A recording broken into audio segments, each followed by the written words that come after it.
విజయవాడలో రైల్వే జీఎంతో ఎంపీల సమావేశం రసాభాసగా మారింది.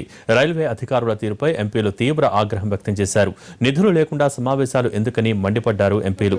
సమావేశం నుంచి వాకౌట్ చేశారు ఎంపీలు. 20,000 కోట్ల రూపాయలు వర్క్స్ శాంక్షన్ అయినట్టుగా అవి ఏదో చేస్తున్నట్టుగా చెప్తున్నారు. 2,000 కోట్ల రూపాయలు ఖర్చు పెట్టేట్టుగా చెప్తున్నారు. నేను స్పష్టంగా అడిగా, ఈ కథలు ఈ జిమిక్స్ అంతా ఎందుకు స్వామి? నీ కరెక్ట్గా ఎంత డబ్బు వచ్చిందో చెప్పు. ఈ సంవత్సరం నువ్వు ఎంత ఖర్చు పెట్టావంటే 200 కోట్ల రూపాయలు అంట. ఇవాళ జీఎం గారిని ఒక కొత్త రైలు కావాలంటే ఆయన ఇచ్చేటువంటి పరిస్థితులు లేడు, కొత్త రైలు కావాలన్నా ఇచ్చేటువంటి పరిస్థితులు లేడు. దానివల్ల ఎవరి కోసం వచ్చామే మీద రాష్ట్రం కష్టాల్లో ఉంది. ఎన్నో ప్రపోజల్స్ తీసుకురాగలుగుతున్నాం. నేను ఏం లేకోకుండా రైల్వే మంత్రి గారికి అదే పద్ధతి, ఇక్కడికి అదే పద్ధతి. 20,000 కోట్ల బడ్జెట్ చూపి 200 కోట్లు ఉన్నాయి. మార్చడానికి ఇంకా 18,800 కోట్లు ఖర్చు పెట్టాలి, ఖర్చు పెట్టలేదు. మరి ఇవాళ మొక్కుబడిగా మీటింగ్లు పెడతా ఉన్నారు. ప్రతి సంవత్సరం జనరల్ మేనేజర్ పార్లమెంట్ మెంబర్లతో ఒక సమావేశం ఏర్పాటు చేయడం అనేది ఒక ఫ్యాషన్ అయిపోయింది. దాని ద్వారా ఏ రకమైన సమస్యలు పరిష్కారం కావట్లేదు. పోయిన సంవత్సరం మీటింగ్ జరిగింది, ఇంతవరకు ఏమీ అమలు కాలేదు ఇచ్చిన హామీలు. ఈ సంవత్సరం మీటింగ్ పెట్టారు.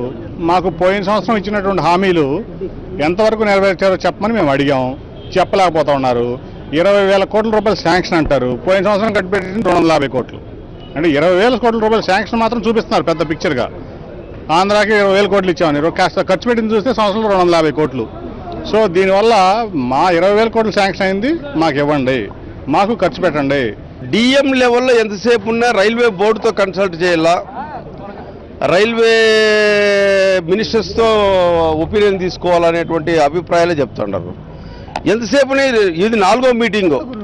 ఇది ఇక్కడ 2 సార్లు మీటింగ్ జరిగాం. అంతకుముందు కంబైన్డ్ స్టేట్లో గుంటకల్లో ఒకసారి జరిగింది. ఇట్లా చాలా మీటింగులు చేశాం. ఒక్కటి కూడా వీళ్ళు ఫైనలైజ్ చేయలేనప్పుడు మేము రైల్వే మినిస్టర్తోనే మాట్లాడుకొని రైల్వే మినిస్టర్తోనే బడ్జెట్ తెచ్చుకుంటాం అనే ఆలోచనతో మేము వచ్చేస్తున్నాం. సింగిల్ ఐటెం కూడా వాళ్ళు సాల్వ్ చేయలేదు. యాజ్ జీఎం పరిధిలో ఉన్నటువంటి పోనీ మా పరిధిలో ఇవి ఉన్నవి, మా వీటి మీద డిస్కస్ చేద్దాం, మీరు రండి అని అంటే వాటి పరంగానే వస్తాం. ఓవరాల్గా మీకు సంబంధించిన సమస్యలు అన్నింటినీ, మీకు సంబంధించిన ఇష్యూస్ అన్నింటినీ రేజ్ చేయండి, తీసుకురండి అంటుంటే మేము ఇస్తున్నాం. లైన్స్ కానీ, లేకపోతే కొత్త ట్రైన్స్ కానీ, లేకపోతే హాల్స్ కానీ, ఇతర సమస్యలన్నీ కూడా ఇస్తున్నాం. ఇందులో మన ట్రైన్స్ కానీ, లేకపోతే ప్రాజెక్టులు కానీ, లేకపోతే కొత్త న్యూ ట్రైన్స్ కానీ వీళ్ళ పరిధిలో ఉండదు. మాకు తెలిసే విషయం. Central government of India, government railway ministry పరిధిలో ఉంటాయి, రైల్వే బోర్డు పరిధిలో ఉంటాయి.